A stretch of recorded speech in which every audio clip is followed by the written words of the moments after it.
দেশপ্রেমিক সরকার দেরিতে হলেও গ্রেপ্তার করতে সক্ষম হয়েছেন। এই জন্য ঢাকা আইনজীবী সমিতির পক্ষ থেকে, জাতীয়তাবাদী আইনজীবী ফোরামের পক্ষ থেকে সরকারকে ধন্যবাদ জানাই, কৃতজ্ঞতা প্রকাশ করি। আমাদের বিএনপির আইন সম্পাদক আমাদের কাছে নির্দেশনা পৌঁছে দিয়েছেন যে বিএনপির সর্বোচ্চ পর্যায় থেকে এই আসামিকে যেন কোনো ধরনের ফিজিক্যাল অ্যাসাল্ট না করা হয়, এইভাবে আমাদেরকে কঠোর নির্দেশনা দিয়েছেন। আমরা অক্ষরে অক্ষরে সেই নির্দেশনা পালন করেছি। উনাকে যখন কোর্টে করানো হলো, আমরা সাবমিশনকে বলেছি যে উনি স্বৈরাচারী হাসিনাকে স্বৈরাচার বানাইতে সহযোগিতা করেছেন। উনি তত্ত্বাবধায়ক সরকারকে উনি বাতিল ঘোষণা করে দিয়েছিলেন। 3 বারের প্রধানমন্ত্রী দেশনেত্রী বেগম খালেদা জিয়াকে তার বাড়ি থেকে কোন ধরনের হিয়ারিং এর সুযোগ না দিয়ে উচ্ছেদের আদেশ দিয়েছিলেন। ওই দিন বিচারপতি টিএস খান, ব্যারিস্টার রফিকুল হক, ব্যারিস্টার মওদুদ আহমেদ, ব্যারিস্টার জমরুদ্দিন সরকার, খন্দকার মাহউদ্দিন আহমেদ, এজে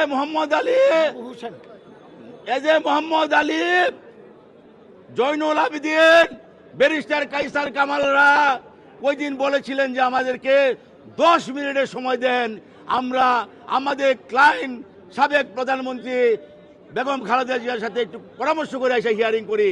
উনি 10 মিনিটের সময় না দিয়ে বেগম খালেদা জিয়াকে উচ্ছেদের বিয়ানি আদেশ দিয়েছিলেন। আজকে আমরা এই কথাগুলি বললাম।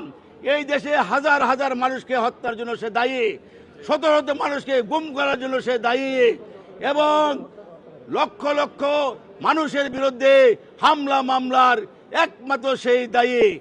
আজ তিনি বিচারের সম্মুখীন হয়েছেন।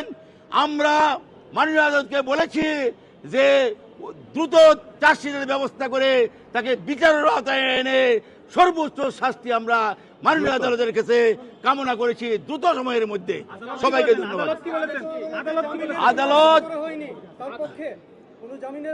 তার পক্ষে, সে এতই ঘৃণিত ব্যক্তি যে তার পক্ষে কেউ জামিন শুনানির জন্য কেউ আসে নাই।